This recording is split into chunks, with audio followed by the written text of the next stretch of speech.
Imagina a un rey que gobernó España durante 40 años, transformando el país de las ruinas de la dictadura a una democracia próspera, pero que de repente desaparece en medio de escándalos, dejando tras de sí un rastro de misterios y traiciones. Los impactantes secretos de Juan Carlos I, el rey de las fugas y las traiciones, se revelarán ante ustedes en esta serie, donde cada paso de su vida esconde nuevos giros. Bienvenidos a este documental, amigos, donde la historia cobra vida a través del prisma de las intrigas y los motivos ocultos. Si sienten que su corazón late más rápido al pensar en los secretos de la realeza, escriban en los comentarios qué opinan sobre la monarquía en el mundo actual y discutámoslo juntos. Juan Carlos I nació en el exilio, en una villa romana, donde el eco del régimen fascista de Franco aún flotaba en el aire de Europa después de la Segunda Guerra Mundial. Era el 19 de enero de 1938, y su padre, don Juan de Borbón, pretendiente al trono español, se vio obligado a vagar por el mundo mientras el dictador Franco mantenía el poder con mano de hierro. El niño, llamado en honor a su abuelo, creció a la sombra de las ambiciones y las pérdidas, rodeado de aristócratas que discutían en voz baja el regreso de los Borbones al trono. Pero, ¿quién podría haber imaginado que este niño, privado de su patria, se convertiría en una figura capaz de cambiar el curso de la historia de España y al mismo tiempo acumularía secretos que desgarrarían el tejido de su legado? Desde su más tierna infancia, Juan Carlos estuvo rodeado de intrigas. Su educación tuvo lugar en España, a donde fue enviado a los 5 años para acercarse a Franco, que veía en él al sucesor ideal. Imaginen la tensión. Un pequeño príncipe, separado de su familia, vive bajo la supervisión de un dictador cuyos ojos lo traspasan. Franco, astuto estratega, le enseñó no solo el protocolo, sino también el arte del poder, donde la lealtad se medía por el silencio. Juan Carlos asistió a prestigiosas escuelas como Santisteban y la Universidad de Madrid, pero tras la fachada de una educación de élite se escondían las primeras grietas. La familia de Borbón veía en él una esperanza, pero su padre, don Juan, sospechaba que su hijo estaba demasiado cerca de Franco como para permanecer libre de su influencia. Esos primeros años sentaron las bases para el futuro rey, que aprendió a equilibrarse en el límite entre la lealtad y el engaño, siempre guardándose las cartas. A medida que crecía, Juan Carlos se convirtió en un joven lleno de carisma y determinación. En 1959 se casó con Sofía de Grecia, una princesa de la familia real que le aportó no solo la unión, sino también una red de contactos internacionales. Su boda en Atenas fue un acontecimiento que Franco aprovechó para reforzar su imagen, pero para Juan fue un paso hacia la independencia. Sofía, inteligente y ambiciosa, veía en su marido el potencial de un líder capaz de sacar a España de la sombra de la dictadura. Sin embargo, incluso durante la luna de miel se susurraban dudas. ¿Podría Juan Carlos romper los lazos con Franco o estos se convertirían en una soga alrededor de su cuello? Estas preguntas flotaban en el aire mientras la pareja regresaba a Madrid, donde el Palacio de la Zarzuela se convirtió en su fortaleza y su jaula al mismo tiempo. El periodo de transición de España a finales de los años 60 fue una prueba para el joven príncipe.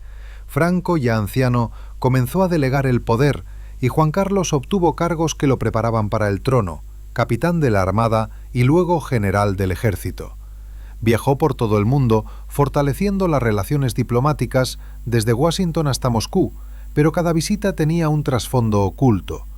Los estadounidenses veían en él un puente hacia la OTAN, los líderes soviéticos una oportunidad para debilitar a Occidente, y el propio Juan Carlos, con su encantadora sonrisa, recopilaba información que podría ser útil en el futuro. Pero la intriga iba en aumento. Los rumores sobre sus desacuerdos con Franco se filtraron a la prensa, insinuando que el príncipe no era solo una marioneta. En 1975, cuando Franco yacía en su lecho de muerte, España se paralizó a la espera. Juan Carlos, de pie junto al lecho del moribundo, sabía que su siguiente paso determinaría el destino de la nación. La muerte del dictador el 11 de noviembre abrió la puerta al cambio, pero también a las primeras sombras de traición que pronto se apoderarían de la corte real. La ascensión al trono se produjo rápidamente. El 22 de noviembre de 1975, Juan Carlos I fue proclamado rey, y España, aún sin recuperarse de la opresión franquista, lo miraba con esperanza. Prometió democracia, reformas y el fin del aislamiento. Pero entre bastidores hervían las pasiones. El ejército, fiel al antiguo régimen, sospechaba de su liberalismo, y la oposición, incluidos comunistas y socialistas, esperaba cambios reales. El rey comenzó con pasos cautelosos, nombrando primeros ministros que mantenían el equilibrio entre lo antiguo y lo nuevo. Adolfo Suárez, su aliado más cercano, se convirtió en un instrumento en manos del monarca, promoviendo leyes de reforma política. Sin embargo, la intriga se escondía más profundamente. Juan Carlos se reunía en secreto con los líderes de la clandestinidad, prometiendo amnistía y libertad, pero siempre con la condición de lealtad a la corona. Estas negociaciones, llevadas a cabo en la penumbra de los gabinetes palaciegos, creaban una atmósfera de tensión, donde cada palabra podía convertirse en un acto de traición. El intento de golpe de Estado del 17 de febrero de 1981 fue un punto de inflexión que cambió para siempre la imagen del rey. Esa noche, cuando el teniente general Antonio Tejero irrumpió en el Parlamento con un grupo de guardias, España se encontró al borde de la guerra civil. Los diputados, aterrorizados, se escondieron debajo de las mesas, y el rey, en lugar de apoyar a los golpistas como muchos esperaban, apareció en televisión. Su discurso, pronunciado en uniforme, condenó la rebelión y llamó a la unidad. Millones de españoles, mirando la pantalla, vieron en él al salvador de la democracia. Pero detrás de esta figura heroica se escondía un misterio. ¿Tenía Juan Carlos vínculos con los conspiradores? Algunos historiadores susurran sobre sus primeros contactos con los círculos militares de Franco, que podrían haber dado lugar a sospechas. Esa noche no solo consolidó el trono, sino que también sembró las primeras semillas de la duda, que décadas más tarde germinarían en escándalos que revelarían la verdadera naturaleza de la lealtad real. Con la transición a la democracia, Juan Carlos se convirtió en un símbolo de unidad. Viajó por todo el país, reuniéndose con trabajadores, intelectuales e incluso con antiguos presos de Franco, prometiendo curar las heridas. La economía floreció bajo su patrocinio. La entrada en la Comunidad Económica Europea en 1986 fue un triunfo en el que el rey desempeñó un papel clave en las negociaciones. Pero la intriga no cesaba. En su vida personal aparecieron sombras, rumores de relaciones extramatrimoniales, de viajes secretos que la reina Sofía soportaba con dignidad real. Estos rumores en la prensa presagiaban futuras revelaciones, pero por el momento Juan Carlos seguía siendo intocable. Su carisma ocultaba las grietas y España, cegada por los éxitos, no se daba cuenta de que el rey estaba tejiendo una red de relaciones que se le escaparía de las manos.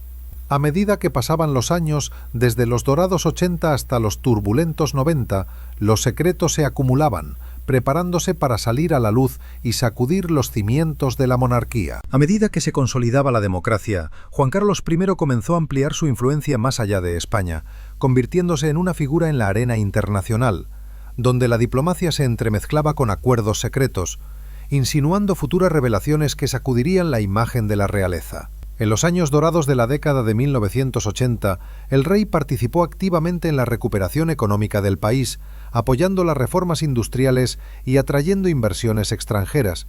Pero detrás de la fachada de prosperidad se escondían los primeros signos de confusión financiera, donde los intereses personales del monarca comenzaron a entrar en conflicto con sus obligaciones estatales. Esas relaciones con las élites empresariales, que parecían beneficiosas para la nación, se convirtieron gradualmente en una red de compromisos de la que el rey no pudo salir sin consecuencias, dejando al espectador en vilo a la espera del inevitable colapso. En 1986, la entrada de España en la Comunidad Económica Europea marcó una nueva etapa para el reino, y Juan Carlos desempeñó un papel central en las negociaciones, reuniéndose personalmente con los líderes europeos en Bruselas y París para convencerlos de la preparación del país para la integración. Sus viajes, acompañados de fastuosas recepciones, reforzaban la imagen del monarca como puente entre el viejo mundo y la nueva Europa. Pero entre bastidores, el rey entablaba relaciones con industriales como Jesús de Polanco, cuyos intereses en la construcción y la banca coincidían con las iniciativas reales. Estas reuniones, a menudo celebradas en el ambiente privado de yates y villas en las afueras, sentaron las bases para futuros flujos financieros, en los que los regalos y los favores se convirtieron en la norma, y las fronteras entre la diplomacia oficial y el beneficio personal se difuminaron imperceptiblemente. La economía española crecía un 7% anual, creando una ilusión de estabilidad, pero el rey, en su búsqueda de prestigio mundial, corría el riesgo de verse envuelto en negocios que podrían considerarse corruptos. La intriga en torno a las finanzas personales de Juan Carlos aumentó en la década de los 90, cuando España se preparaba para los Juegos Olímpicos de Barcelona de 1992, un evento que el rey aprovechó para reforzar su estatus.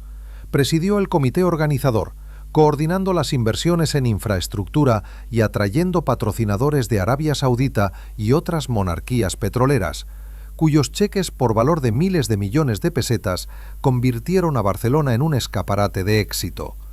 Sin embargo, estas asociaciones no eran desinteresadas. El príncipe saudí Abdullah, futuro rey, regalaba a Juan Carlos artículos de lujo como relojes y joyas valorados en cientos de miles de euros, lo que a primera vista parecía un gesto de amistad entre monarcas. Pero a medida que las cuentas se acumulaban, comenzaron a surgir preguntas. ¿Utilizaba el rey estas conexiones para su enriquecimiento personal o solo servían a los intereses de España? Las sombras de la duda crecían, especialmente cuando la prensa comenzó a notar el lujoso estilo de vida de la familia real, desproporcionado con respecto al presupuesto oficial. El matrimonio de Juan Carlos y Sofía, que parecía un sólido bastión de la monarquía, comenzó a resquebrajarse bajo el peso de los rumores sobre las aventuras amorosas del rey. A principios de los años 90, la prensa sensacionalista española comentaba en voz baja la aventura amorosa del rey con la modelo Elena Spachin, que supuestamente recibía regalos y atenciones incompatibles con la dignidad monárquica. La reina Sofía, conocida por su compostura, siguió cumpliendo con sus obligaciones públicas, sonriendo en recepciones y apoyando proyectos benéficos, pero en conversaciones privadas con sus allegados admitía su decepción. Estos incidentes, aunque ocultos al gran público, minaban la armonía interna del Palacio de la Zarzuela, donde los sirvientes y consejeros andaban de puntillas para no agravar el escándalo. Juan Carlos, maestro de la diplomacia, apagaba el fuego con compromisos, pero cada nueva aventura añadía una capa de tensión, insinuando que las debilidades personales del monarca podían convertirse en una vergüenza pública. A medida que se acercaba el milenio, estos secretos comenzaron a filtrarse, lo que llevó a preguntarse hasta qué punto el rey estaba atrapado en la red de sus deseos. El auge económico de los años 90 trajo nuevos retos a España, y Juan Carlos, como símbolo de estabilidad, intervino en crisis políticas como los escándalos del Partido Popular en 1995, cuando las acusaciones de corrupción afectaron incluso al primer ministro José María Aznar. El rey celebró reuniones a puerta cerrada en el palacio para convencer a los líderes de que mantuvieran la unidad, pero su papel en estas negociaciones despertó sospechas. ¿Recibía algo a cambio por su mediación? Los flujos financieros de los contratos internacionales, incluida la construcción de trenes de alta velocidad y puertos, pasaban por fondos cercanos a la monarquía, y aunque oficialmente todo era legal, los iniciados insinuaban que había comisiones y sobornos que acababan en cuentas offshore. Esta red invisible, que se extendía desde Madrid hasta Dubái, creaba una atmósfera de paranoia entre los allegados, donde cada consejero se preguntaba si el rey era consciente de los riesgos o si estaba cegado por su propio poder. La tensión iba en aumento mientras España celebraba sus éxitos sin sospechar que los cimientos de la monarquía se estaban socavando desde dentro. La exposición de la familia real en los medios de comunicación se intensificó con la llegada del nuevo milenio, y Juan Carlos, acostumbrado a la lealtad de la prensa, comenzó a enfrentarse a las primeras críticas públicas. En 1998, la muerte de la infanta Margarita, su hermana, a causa de un cáncer, añadió drama personal, pero el rey utilizó el luto para reforzar su imagen de padre solícito de la nación. Sin embargo, los informes financieros del palacio, publicados anualmente, suscitaban preguntas. ¿De dónde procedían los fondos para aviones privados y yates si el presupuesto de la monarquía estaba limitado por el Parlamento? Estas discrepancias, aunque silenciadas, sembraron la semilla de la desconfianza entre los periodistas, que comenzaron a indagar más a fondo. Las relaciones con Arabia Saudí, en particular, se convirtieron en objeto de atención. Un crédito de 200 millones de dólares de Arabia Saudí para apoyar a empresas españolas supuestamente pasó por canales reales, lo que insinuaba la implicación personal de Juan Carlos. La intriga se intensificaba, haciendo que el espectador se preguntara si el rey era un genio de la estrategia o una víctima de su propia ambición, cuyas decisiones estaban a punto de derrumbarlo todo a su alrededor. A principios de la década de 2000, la salud del rey comenzó a deteriorarse, con las primeras operaciones para extirpar nódulos en la columna cervical, pero esto no le impidió continuar con su activa política exterior. Su visita a Irak en 2005, donde se reunió con Saddam Hussein antes de la guerra, fue uno de los momentos más controvertidos, lo que puso de relieve las arriesgadas maniobras diplomáticas del monarca. España se balanceaba entre los aliados y la neutralidad, y Juan Carlos, con sus contactos personales en el mundo árabe, intentaba suavizar las consecuencias, pero estos esfuerzos se convirtieron en críticas. ¿Por qué se metía el rey en la geopolítica arriesgando su reputación? Las sombras de la traición comenzaron a cernirse, especialmente cuando salieron a la luz detalles sobre la ayuda financiera de regímenes cuyos líderes más tarde cayeron en desgracia. A medida que Europa cambiaba, con la ampliación de la Unión Europea y las crisis mundiales, el rey se mantenía en el ojo del huracán, donde cada alianza podía convertirse en el último clavo en el ataúd de su legado, manteniendo la intriga en su punto álgido. El comienzo del nuevo milenio trajo consigo una ola de inestabilidad global, desde los atentados del 11 de septiembre hasta la crisis financiera de 2008, y España, que acababa de alcanzar la cima de su prosperidad, se encontró al borde del abismo, donde el rey Juan Carlos I, otrora símbolo de la unidad, comenzó a convertirse en la encarnación de los vicios ocultos y la hipocresía.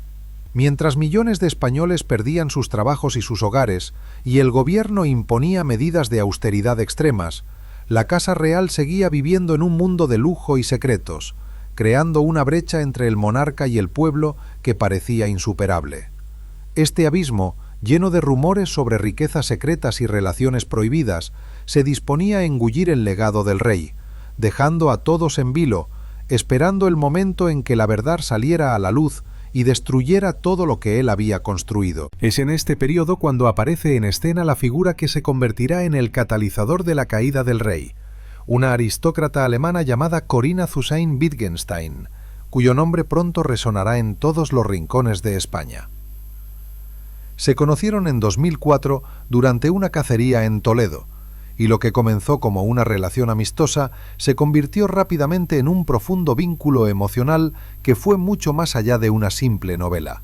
Corinna, una mujer de negocios inteligente y ambiciosa, se convirtió no solo en la amante del rey, sino también en su asesora más cercana, su persona de confianza en el mundo del gran capital y la diplomacia secreta.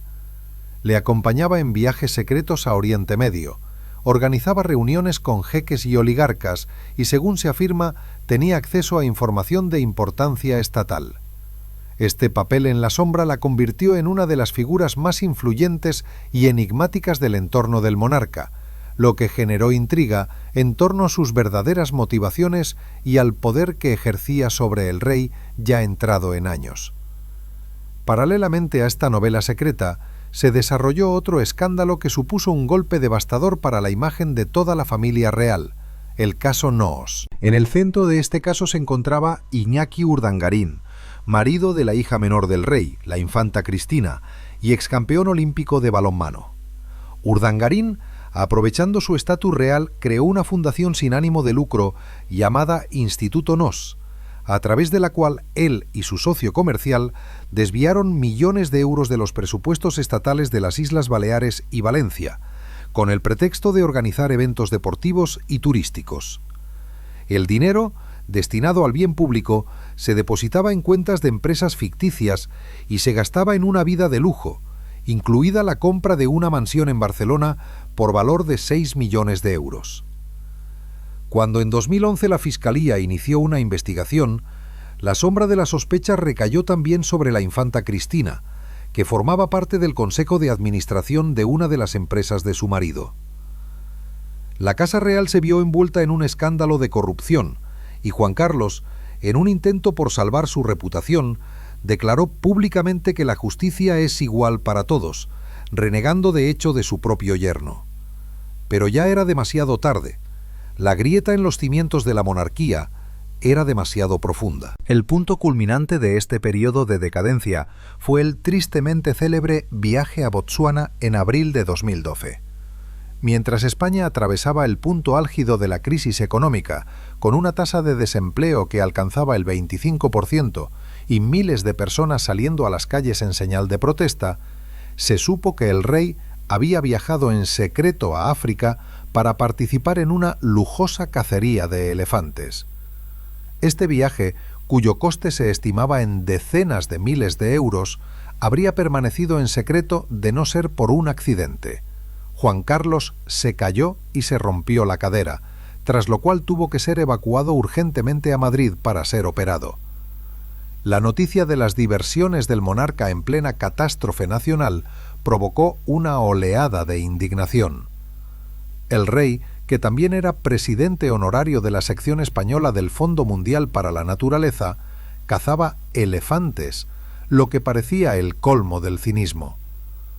La opinión pública, que durante décadas había apoyado a Juan Carlos, le dio la espalda de la noche a la mañana. La presión fue tan fuerte que, tras salir del hospital, el rey cometió un acto sin precedentes para un monarca español. Apoyándose en muletas y con expresión de culpa, se acercó a los periodistas y pronunció la histórica frase: «Lo siento mucho, me equivoqué y no volverá a ocurrir». Esta disculpa pública, en lugar de calmar los ánimos, solo confirmó la gravedad de su falta y su alejamiento de la realidad. Los españoles no vieron a un líder arrepentido, sino a un anciano abatido que había perdido el contacto con su pueblo. La caza en Botsuana se convirtió en un símbolo de la decadencia moral de la monarquía, y la presencia de Corinna Zusain-Wittgenstein en ese viaje, que pronto se hizo pública, echó más leña al fuego, convirtiendo un escándalo personal en un problema de Estado. La intriga alcanzó su punto álgido. ¿Cómo podía un rey cuya reputación estaba en ruinas seguir gobernando un país que ya no confiaba en él? Las revelaciones financieras que siguieron a estos acontecimientos no hicieron más que agravar la situación. Las investigaciones periodísticas comenzaron a sacar a la luz información sobre las cuentas secretas y las transacciones opacas del rey. Salió a la luz la historia de los 100 millones de dólares recibidos del rey Abdullah de Arabia Saudí en 2008, que fueron transferidos a una cuenta de un fondo suizo llamado Lucum, cuyo beneficiario era Juan Carlos. Más tarde se supo que una parte importante de ese dinero, unos 65 millones de euros, se transfirió a la cuenta de Corinna Zusain-Wittgenstein como regalo, en señal de agradecimiento. Estas revelaciones dibujaron el panorama de un imperio financiero en la sombra, construido sobre relaciones personales con regímenes autoritarios y oculto a las autoridades fiscales españolas. El rey, que pedía sacrificios a la nación, parecía vivir según sus propias reglas, en las que la ética y la transparencia eran palabras vacías. En medio de estos escándalos, la salud de Juan Carlos siguió deteriorándose. En los años siguientes se sometió a varias operaciones más, entre ellas una sustitución de cadera y una operación de columna. Sus apariciones públicas se hicieron cada vez más escasas y en las que se producían parecía cansado y debilitado. El poder se le escapaba de las manos y con él el respeto. El Palacio de la Zarzuela se convirtió en una fortaleza sitiada, donde los asesores intentaban desesperadamente encontrar una salida a la crisis. La reina Sofía mantenía una fría compostura en público, pero su distanciamiento de su marido era evidente para todos. La familia, que debía ser un bastión de estabilidad, se desmoronaba ante los ojos de todo el país. La cuestión de la abdicación dejó de ser un tabú y comenzó a debatirse activamente en los círculos políticos y en los medios de comunicación. La presión aumentaba cada día y todos comprendían que la era de Juan Carlos I se acercaba a su trágico final, dejando tras de sí solo una estela de cuestiones sin resolver y un amargo sentimiento de traición. En 2014, el Palacio de la Zarzuela se convirtió en el epicentro de la tormenta, donde cada nuevo día traía consigo no alivio, sino nuevas oleadas de escándalos que amenazaban con borrar a la monarquía del mapa político de España. La presión sobre Juan Carlos I alcanzó su punto álgido. La opinión pública, que en su día había sido su principal baza, se volvió contra él con una furia que ni los consejeros de la corte ni los medios de comunicación leales pudieron contener. La aprobación de la monarquía cayó a un mínimo histórico, por debajo del 50%, y en el aire flotaba una pregunta tácita: ¿cuánto tiempo más aguantaría el rey cuyo nombre se había convertido en sinónimo de corrupción y traición? Esta atmósfera de asfixia e inevitabilidad preparó el terreno para el acto más dramático de su reinado, un paso que debía salvar la corona, pero que lo marcó para siempre como un monarca derrotado. La decisión de abdicar maduró en un ambiente de estricto secreto, lejos de las miradas curiosas de la prensa y el público. No fue un impulso espontáneo, sino un movimiento frío y calculado, dictado por el instinto de supervivencia de la dinastía. Durante varios meses, Juan Carlos mantuvo consultas secretas con su hijo, el príncipe Felipe, y el entonces presidente del gobierno, Mariano Rajoy. Las conversaciones se celebraron en los lúgubres gabinetes del palacio, donde no se discutieron sentimientos, sino estrategias. Felipe, con su impecable reputación y su imagen moderna, parecía ser la única oportunidad de salvación. Era todo lo contrario a su padre, reservado, culto, casado con la ex periodista Leticia Ortiz, una mujer del pueblo. El traspaso del poder a su hijo debía convertirse en un símbolo de renovación, un intento de pasar página y empezar de cero. La intriga radicaba en cómo se plantearía esta salida, como un gesto noble o como una capitulación forzosa. El 2 de junio de 2014, España se paralizó. De repente se anunció un discurso extraordinario del rey a la nación. En su intervención televisada, Juan Carlos, que parecía cansado pero conservaba su dignidad, anunció su decisión de abdicar del trono. Habló de la necesidad de abrir una nueva etapa de esperanza, en la que la nueva generación debía desempeñar un papel protagonista. No dijo ni una palabra sobre los escándalos, la caza en Botsuana, el caso Nos o Corinne Susain-Wittgenstein. Su discurso fue una obra de teatro político magistralmente escrita, en la que los fracasos personales se disimularon bajo la preocupación por el futuro de la nación. Presentó su marcha no como una huida, sino como un paso prudente de un líder envejecido que cede el paso a los jóvenes. Pero detrás de estas nobles palabras se escondía una amarga verdad. El rey no se marchaba por voluntad propia, sino porque su presencia en el trono se había vuelto tóxica para la propia monarquía. El 18 de junio de 2014 tuvo lugar la ceremonia de abdicación, en el Salón de Columnas del Palacio Real de Madrid, en presencia de los más altos funcionarios del Estado. Juan Carlos firmó el histórico acta. En el momento en que entregó el bolígrafo, su reinado de 40 años llegó oficialmente a su fin. Al día siguiente, su hijo fue proclamado rey Felipe VI. El contraste entre padre e hijo era sorprendente. Felipe, en su primer discurso, habló de una monarquía renovada para una nueva época, prometiendo honestidad, transparencia y un comportamiento ejemplar. Era una crítica directa a la época de su padre. Inmediatamente después de su ascensión al trono, Felipe tomó medidas para distanciarse del escandaloso pasado. despojó a su hermana Cristina y a su marido Iñaki Urdangarín de los títulos de duques de Palma de Mallorca y redujo el presupuesto de la Casa Real haciéndolo más transparente. El palacio comenzó a respirar de nuevo, pero la sombra del antiguo rey aún se cernía sobre él. Tras su abdicación, Juan Carlos recibió el título único y vitalicio de Rey Emérito o Rey Honorario. Este estatus, creado especialmente para él, le permitía conservar ciertos privilegios y, lo que es más importante, la inmunidad jurídica conocida como aforamiento. Esto significaba que cualquier demanda judicial en su contra solo podía ser juzgada por el Tribunal Supremo de España, lo que le proporcionaba una protección considerable. Al principio, parecía que se retiraría de la vida pública y llevaría una vida tranquila de jubilado. Seguía apareciendo en algunos actos oficiales, asistía a corridas de toros y regatas, tratando de dar una imagen de normalidad. Pero detrás de esa fachada de tranquilidad se escondía una tensión creciente. Los escándalos que llevaron a su abdicación no habían desaparecido.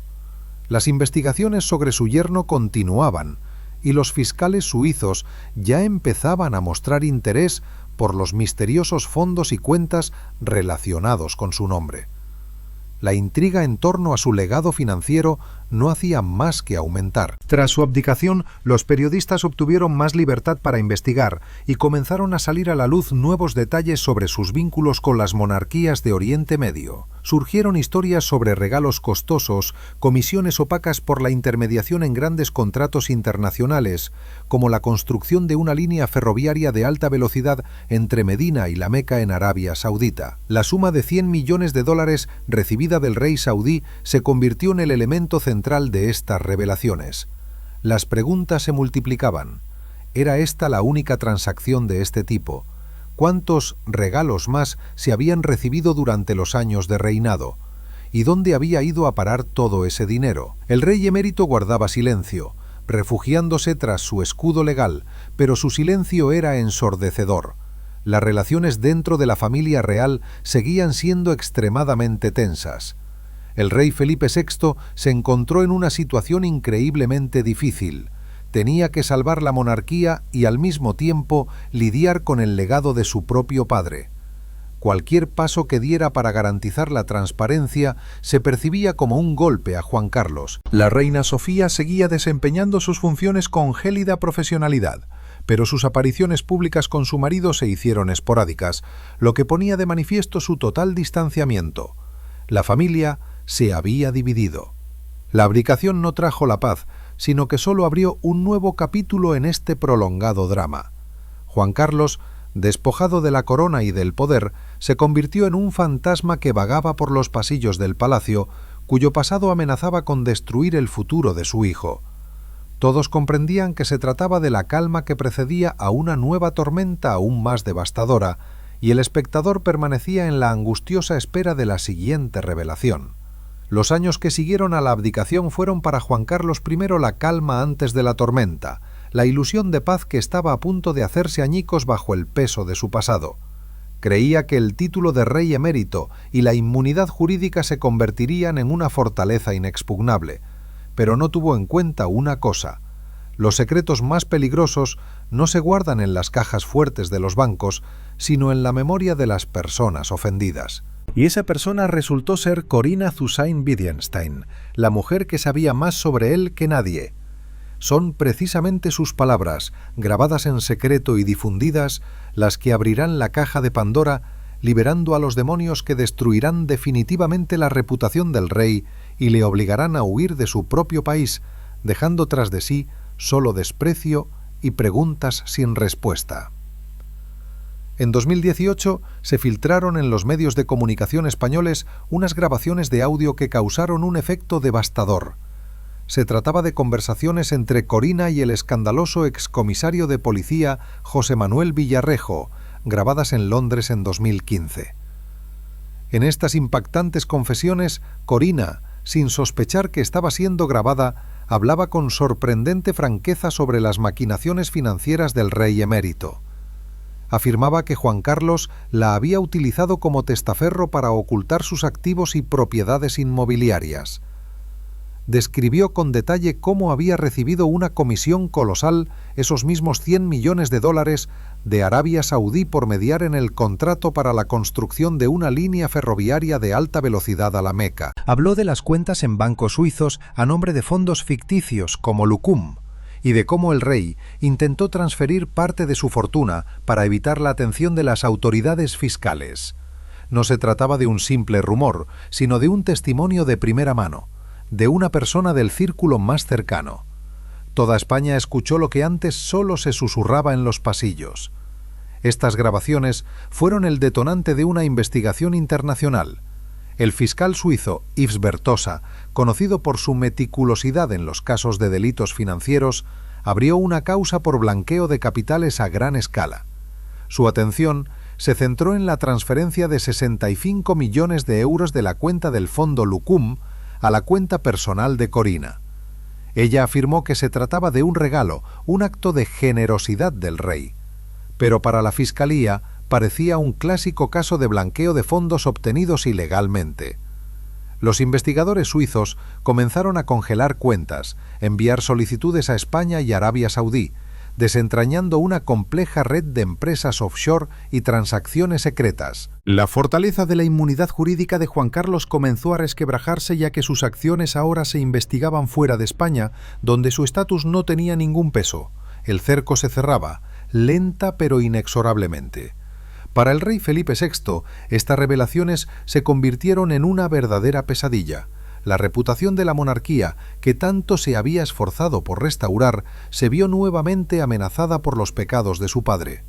La presión de la sociedad y de los partidos políticos, especialmente los de izquierda y republicanos, exigía medidas decisivas. Felipe se enfrentó a una terrible elección: mantener la lealtad a su padre o salvar la corona. Eligió lo segundo.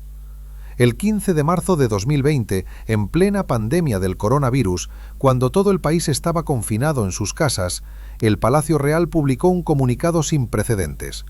El rey Felipe VI renunciaba públicamente a cualquier herencia futura que pudiera recibir de su padre, y lo que es aún más impactante, privaba a Juan Carlos de la pensión anual del Estado, que ascendía a casi 200.000 euros. Fue una ruptura fría y quirúrgicamente precisa. El hijo renegaba públicamente de su padre, enviando un mensaje claro: la monarquía ya no cubriría sus actos.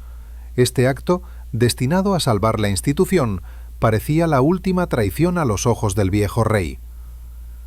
Tras la investigación suiza y la reacción de Felipe, el sistema judicial español ya no podía permanecer al margen. En junio de 2020, la Fiscalía del Tribunal Supremo de España anunció el inicio de su propia investigación preliminar sobre Juan Carlos. Dado que aún gozaba de la condición de aforado, solo el Tribunal Supremo podía juzgarlo.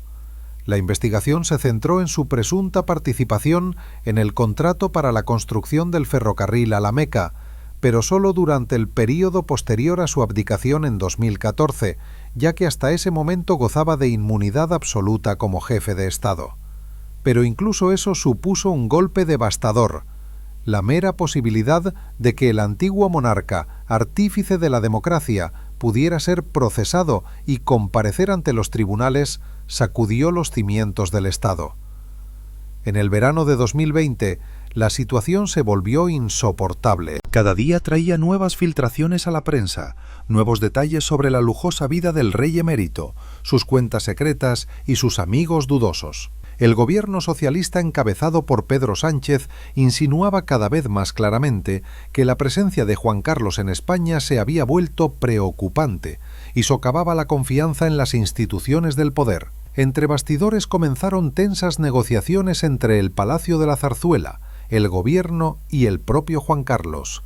Se le ofreció una salida que le permitiría evitar la humillación definitiva, el exilio voluntario, abandonar el país para proteger a su hijo y a la monarquía de una mayor vergüenza. El 3 de agosto de 2020 se supo que Juan Carlos I había abandonado España. Su partida estuvo envuelta en el misterio. Nadie sabía con certeza a dónde se había dirigido. Al principio corrieron rumores sobre la República Dominicana o Portugal. Solo 2 semanas después, la Casa Real confirmó que el rey emérito se encontraba en los Emiratos Árabes Unidos, en Abu Dhabi, visitando a su viejo amigo, el príncipe heredero Mohammed bin Zayed. La ironía era cruel. El hombre que había traído la democracia a España buscaba refugio en una de las monarquías absolutas más ricas y autoritarias del mundo. Su partida se formalizó en una carta dirigida a su hijo, en la que explicaba su decisión por el deseo de facilitar el cumplimiento de Felipe de sus obligaciones y no crear problemas a la corona. Ni una palabra de arrepentimiento ni de reconocimiento de culpa. Incluso en su huida intentó mantener la máscara de noble estadista que se sacrificaba por el bien común. Pero para millones de españoles no fue más que una huida de la justicia, el último acto de un largo drama de traición. Se convirtió en un rey exiliado, una figura solitaria en una jaula dorada, cuya sombra seguía proyectando oscuridad sobre el país que una vez gobernó. El exilio de Juan Carlos I en Abu Dhabi no fue un castigo en el sentido tradicional, sino una inmersión en una jaula dorada, donde el lujo no era más que una pantalla para ocultar la más profunda humillación y aislamiento. Se instaló en la isla privada de Nuray, en una exclusiva villa de 11 millones de euros, con vistas a las aguas turquesas del Golfo Pérsico, rodeado de un personal atento y de todas las comodidades imaginables. Sus viejos amigos, la familia gobernante de los Emiratos, lo recibieron como un invitado de honor, pero detrás de esa fachada de hospitalidad se escondía una fría realidad. Era un exiliado político, un hombre cuya presencia se había vuelto tóxica para su propio país. Mientras sus antiguos súbditos en España luchaban contra las consecuencias de la pandemia y la recesión económica, el ex-rey jugaba al golf, recibía raras visitas y veía cómo su legado se desmoronaba en las pantallas de las noticias mundiales, creando una angustiosa intriga en torno a su futuro. Mientras tanto, en España y Suiza, la maquinaria judicial seguía funcionando, aunque lentamente. La Fiscalía del Tribunal Supremo Español se enfrentaba a un obstáculo casi insuperable: la inmunidad absoluta del rey, que le protegía de cualquier acción judicial por los actos cometidos durante su reinado hasta el año 2014. Esto significaba que, incluso si los investigadores encontraban pruebas irrefutables de corrupción en el caso del contrato para la construcción del ferrocarril a la Meca, no podrían presentar cargos contra él. La justicia se vio impotente ante la armadura constitucional creada para proteger al monarca. Sin embargo, las investigaciones sobre sus asuntos financieros tras la abdicación continuaron, centrándose en el uso de tarjetas de crédito pagadas por un empresario mexicano y amigo del rey, lo que podría considerarse un fraude fiscal. Cada nueva filtración de la Fiscalía mantenía la tensión en una sociedad que ansiaba venganza. Pero el golpe más inesperado y doloroso no vino de España, sino de Londres. En 2020, Corinna Zusain-Wittgenstein, la mujer que ya había asestado un golpe devastador a su reputación con sus confesiones grabadas, presentó una demanda civil contra Juan Carlos ante el Tribunal Superior de Inglaterra y Gales.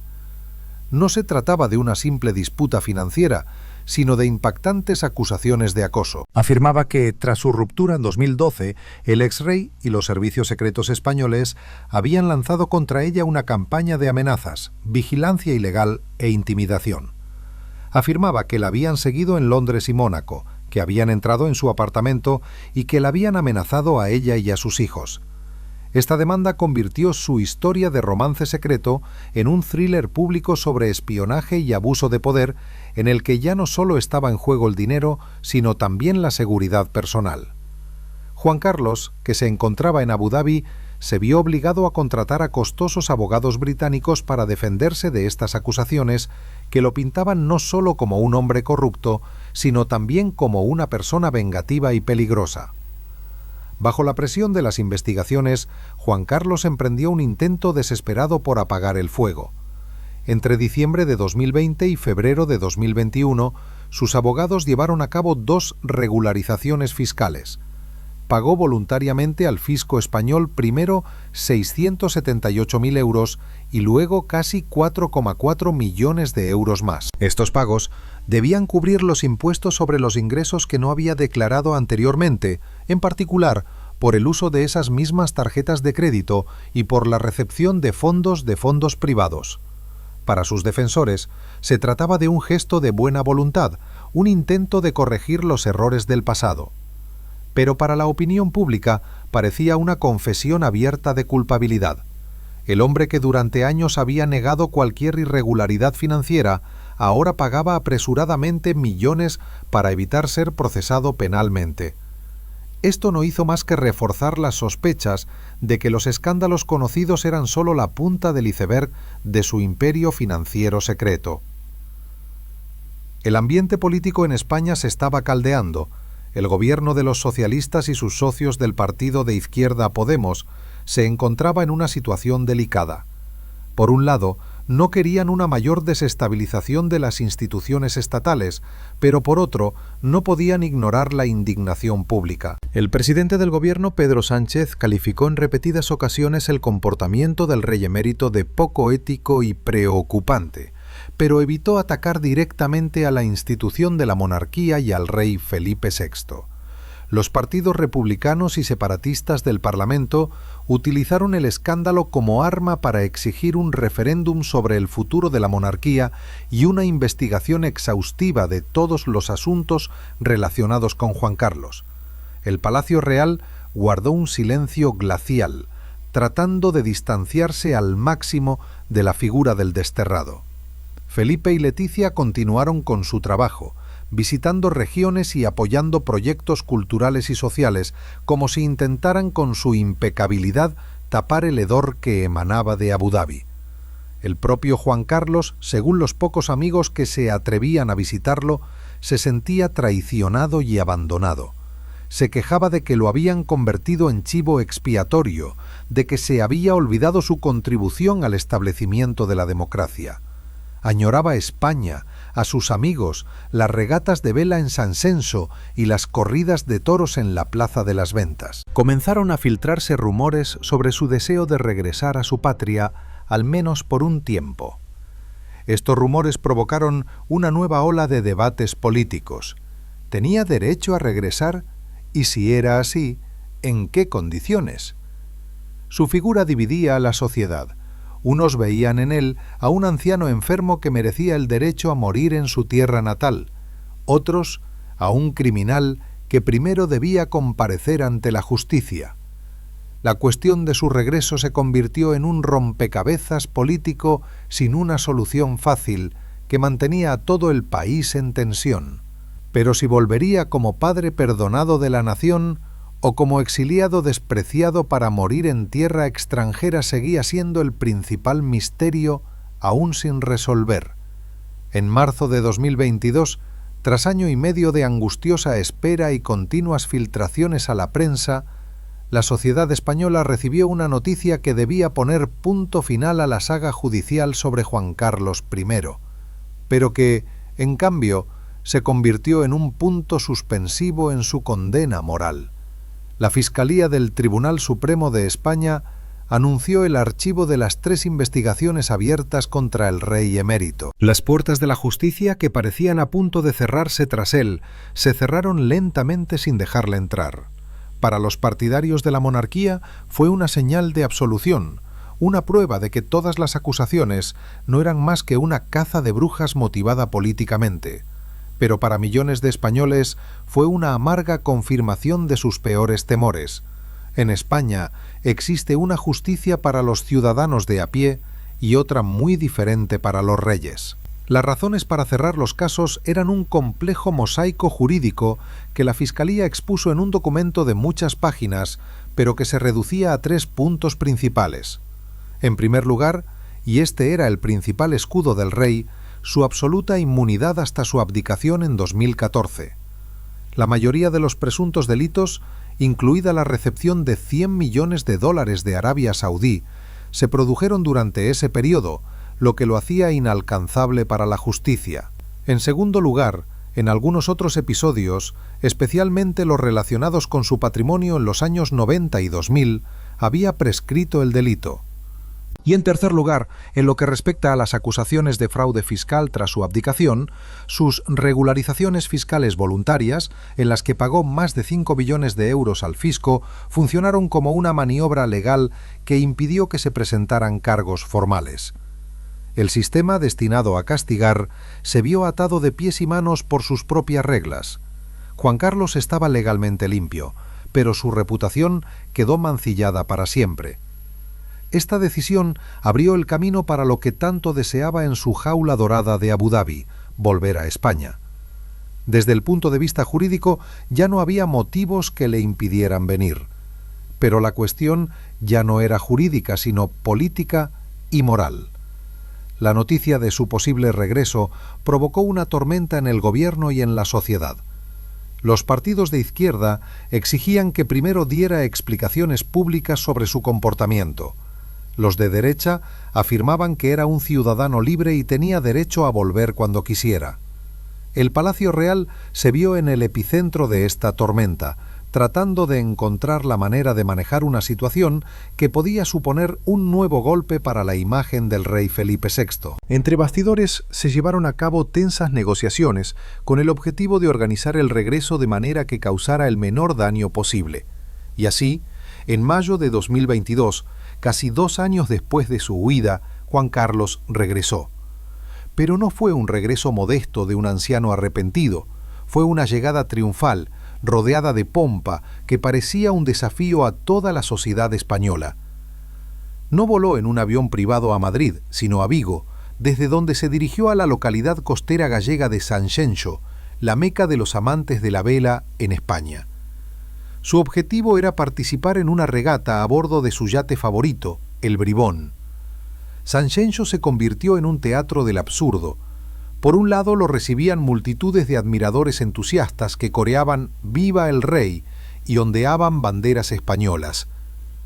Por otro lado, le esperaban manifestantes con banderas republicanas y pancartas que le acusaban de corrupción, y entre ellos se encontraba un ejército de cientos de periodistas de todo el mundo que intentaban capturar cada uno de sus movimientos. Juan Carlos se comportaba como si nada hubiera pasado. Sonriente, bronceado, apoyado en su bastón, disfrutaba de la atención, estrechaba manos y posaba para las fotos.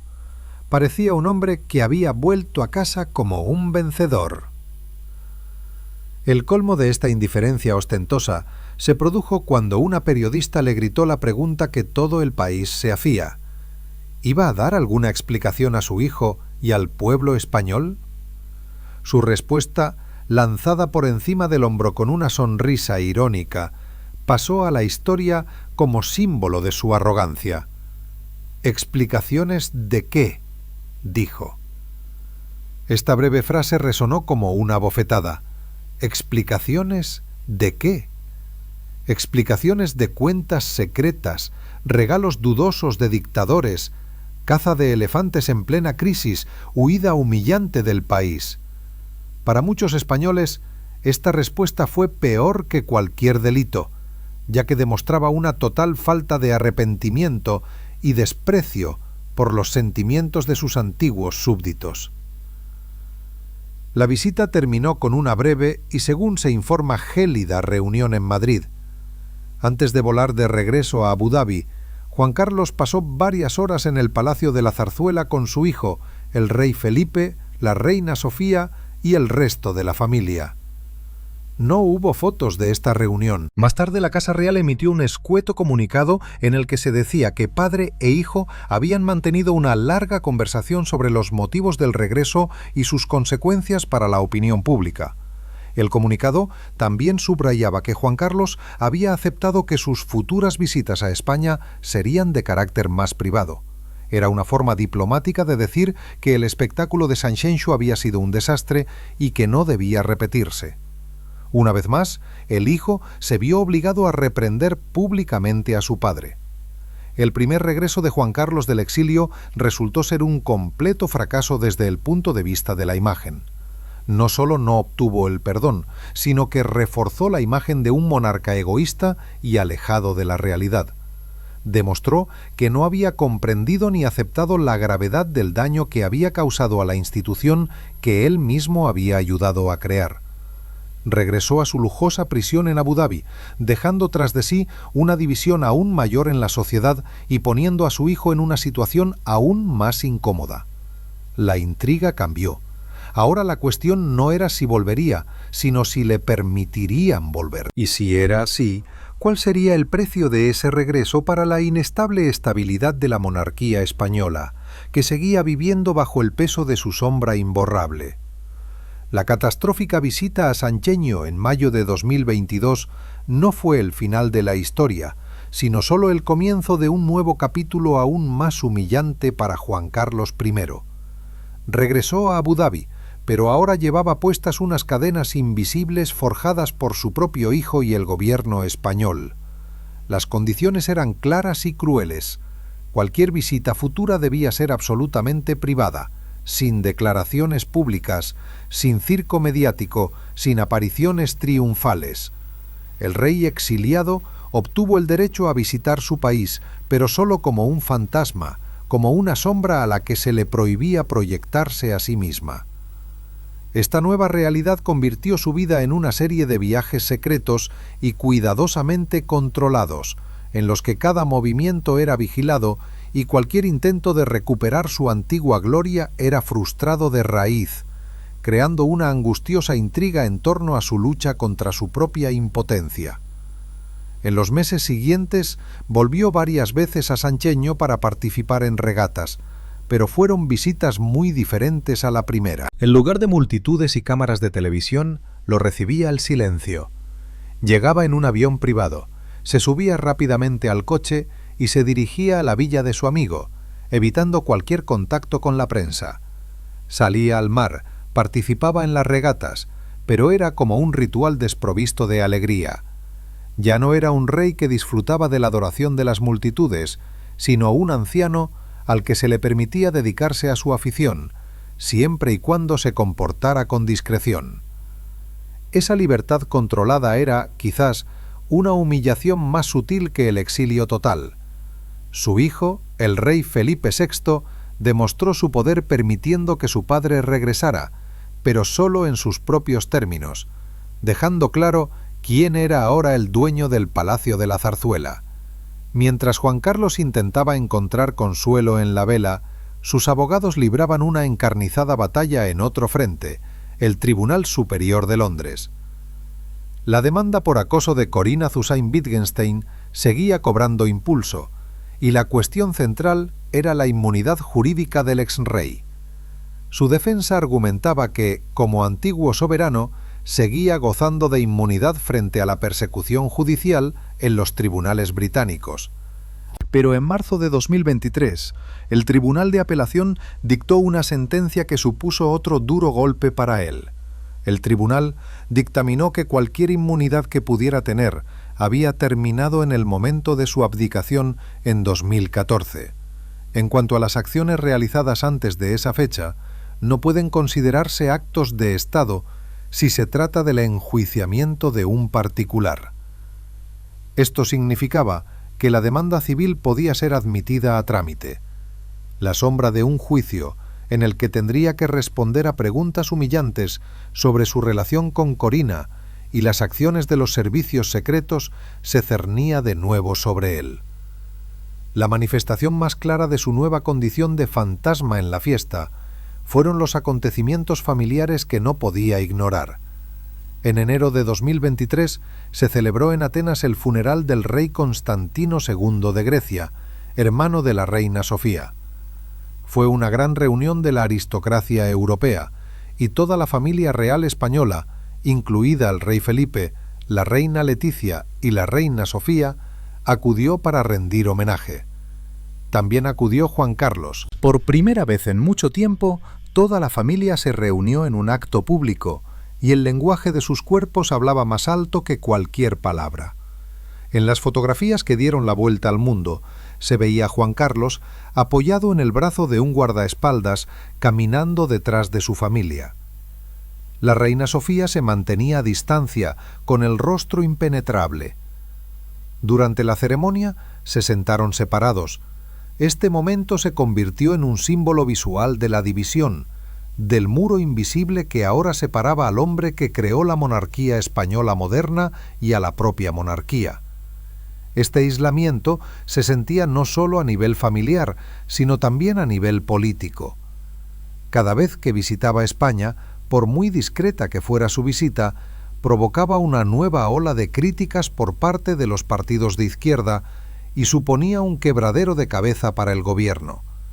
Se convirtió en moneda de cambio en la lucha política interna. Al mismo tiempo, su figura seguía atrayendo la atención de los medios de comunicación internacionales. Seguían apareciendo documentales, libros e investigaciones periodísticas que desvelaban nuevos detalles de su vida secreta, sus transacciones financieras y sus numerosas aventuras amorosas. Se convirtió en un personaje, en una anécdota histórica, en una historia con moraleja sobre lo alto que se puede llegar y lo bajo que se puede caer. Sus intentos por controlar la narrativa sobre sí mismo fracasaron.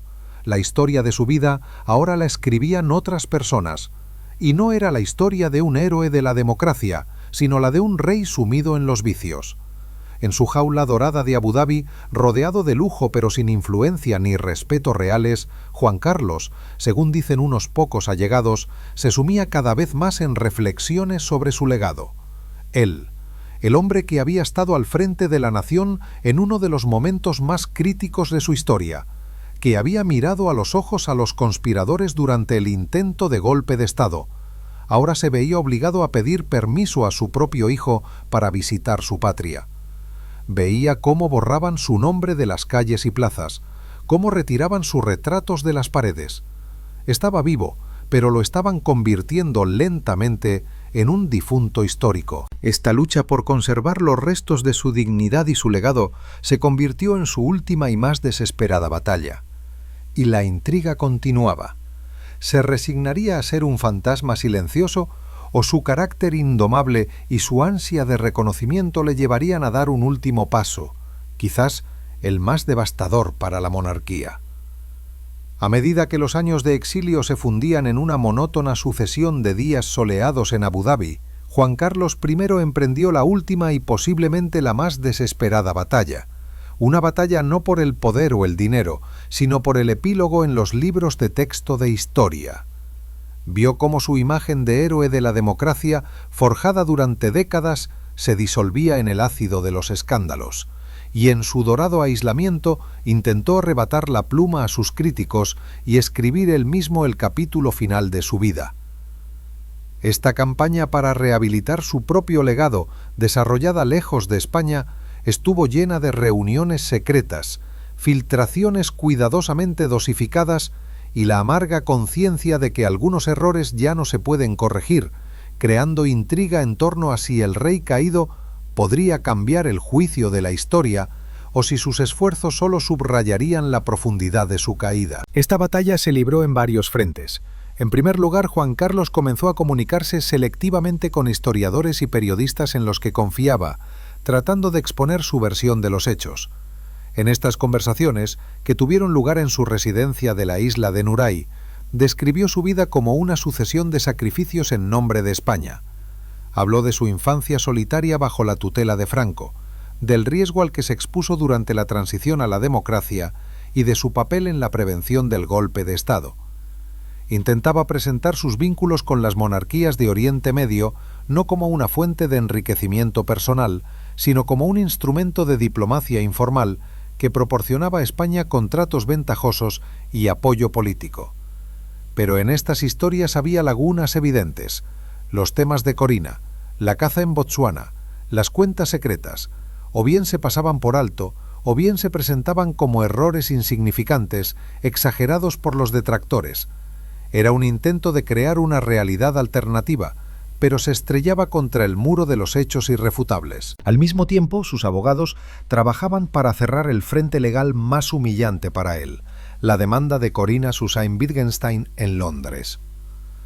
La perspectiva de un juicio público en el que tendría que responder bajo juramento a preguntas sobre persecución y espionaje era una pesadilla para él. Tras largas y tensas negociaciones entre bastidores, a finales de 2023 las partes llegaron a un acuerdo extrajudicial. Los términos del acuerdo se mantuvieron en el más estricto secreto, pero el mero hecho de que se hubiera llegado a él era elocuente. Corina retiró su demanda y, según los rumores, Juan Carlos le pagó una importante suma en concepto de indemnización. Para él fue una victoria táctica que le permitió evitar la humillación pública. Pero para los observadores pareció un reconocimiento tácito de que había algo de verdad en las acusaciones de ella. Compró el silencio, pero no pudo comprar el perdón ni el olvido. Sin embargo, el golpe más doloroso a sus intentos de volver al centro de la narración histórica no lo asestaron sus enemigos, sino su propia familia. El 31 de octubre de 2023, la heredera al trono, su nieta, la princesa Leonor, cumplió 18 años. Ese día, de conformidad con la Constitución, prestó juramento de lealtad a la Constitución en el Parlamento español, el mismo ritual que su padre Felipe había realizado en 1986. Fue un acontecimiento de enorme importancia estatal, que simbolizaba la continuidad y el futuro de la monarquía. A la ceremonia asistieron el rey Felipe, la reina Leticia, la infanta Sofía y representantes de todos los poderes del Estado. Pero había una persona que no estaba allí. Juan Carlos no fue invitado.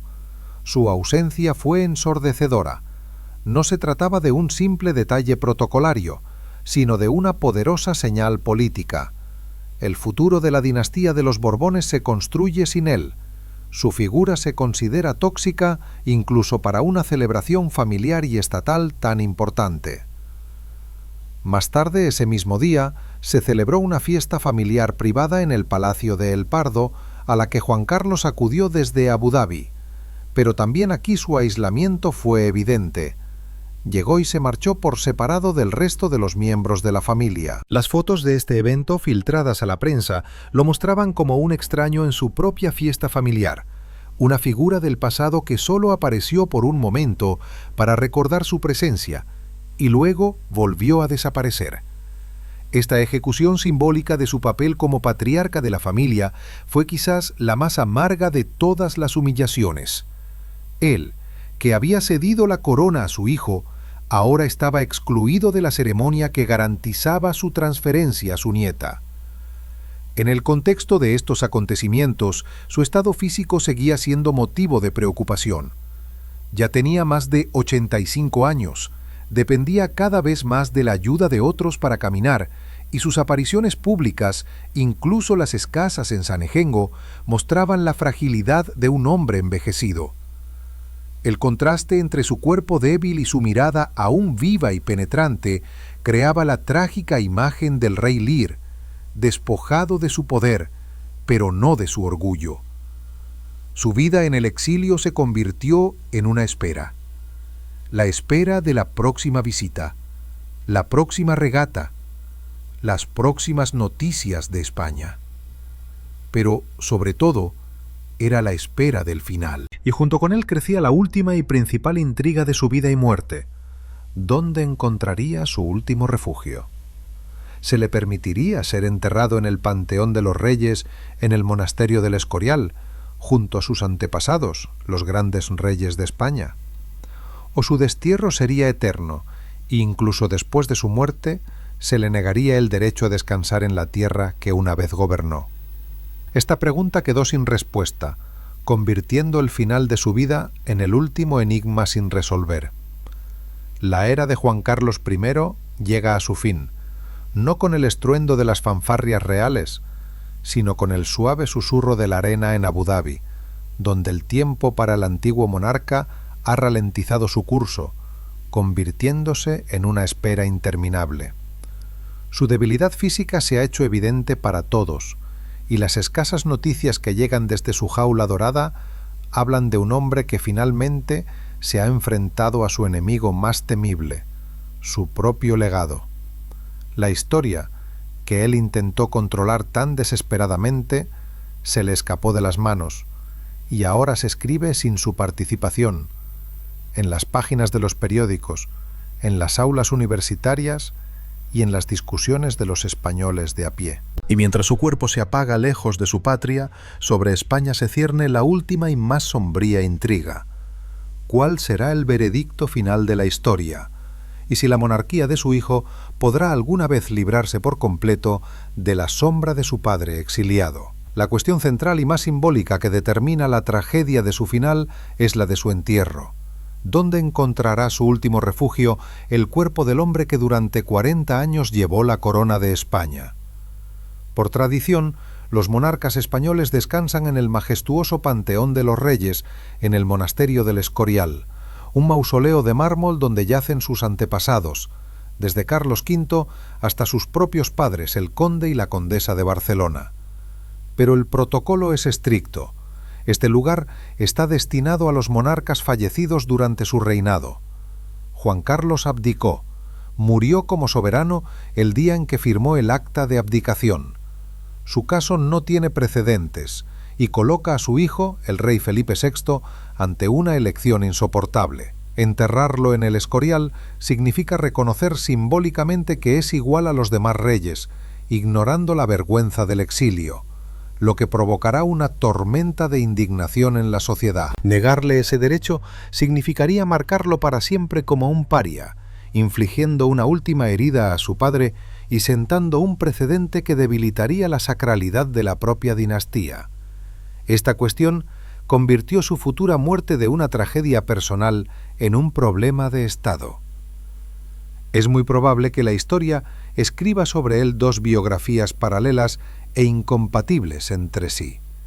En una, será el último gran estadista del siglo XX, un monarca sabio y valiente que desmanteló pacíficamente la dictadura, condujo al país a través de las peligrosas aguas de la transición a la democracia y lo salvó de un golpe militar. En esta versión, sus defectos personales se presentarán como notas al pie, como debilidades insignificantes de un gran hombre. En otra biografía, la que se escribe hoy, será un símbolo de la corrupción sistémica, la hipocresía y el abuso de poder. Aparecerá como un hombre que utilizó su posición para enriquecerse personalmente, traicionó la confianza de su pueblo y vivió una doble vida, oculta a los ojos ajenos. En esta versión se revisará su papel en la transición a la democracia y surgirán preguntas sobre si toda su carrera fue un gran acuerdo con las élites del antiguo y del nuevo régimen. Solo el tiempo dirá cuál de estas versiones prevalecerá. La ironía del destino es que el legado más significativo de Juan Carlos podría ser precisamente la supervivencia de la monarquía, que solo fue posible gracias a su caída. Los escándalos que llevaron a su abdicación obligaron a la Casa Real a llevar a cabo una dolorosa pero necesaria limpieza. El rey Felipe VI ha construido su reinado en completo contraste con la época de su padre. Su estilo se caracteriza por la discreción, la transparencia, la moderación financiera y un comportamiento familiar impecable. Él y la reina Leticia han creado la imagen de una monarquía moderna, profesional y algo aburrida, desprovista del glamour y los vicios del pasado.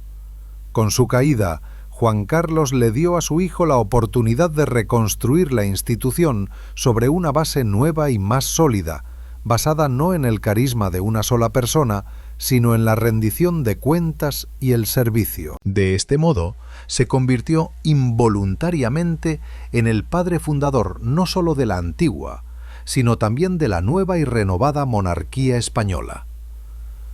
Pero mientras el antiguo rey vive sus últimos días en Abu Dhabi, el fantasma de su pasado sigue rondando por España. Su nombre sigue provocando acaloradas discusiones, dividiendo a familias y partidos políticos. Para unos sigue siendo un símbolo de unidad, para otros un símbolo de vergüenza. La sombra de su figura sigue cerniéndose sobre el trono de su hijo, recordando a todos la fragilidad de las instituciones estatales y lo fácil que es perder la confianza que se ha ganado durante décadas. La historia de Juan Carlos I no es sólo la historia del ascenso y la caída de un hombre. Es una tragedia shakespeariana sobre el poder, la traición y el legado, en la que el protagonista, al final de su vida, se queda solo con las ruinas de su propia reputación. Y la pregunta principal que deja tras de sí, una pregunta que cada uno debe responder por sí mismo, es: ¿fue un gran rey que cometió un error, o su camino fue desde el principio un camino hacia la traición, hábilmente disfrazado de servicio a la nación? La historia aún no ha emitido su veredicto definitivo, y es posible que nunca lo haga.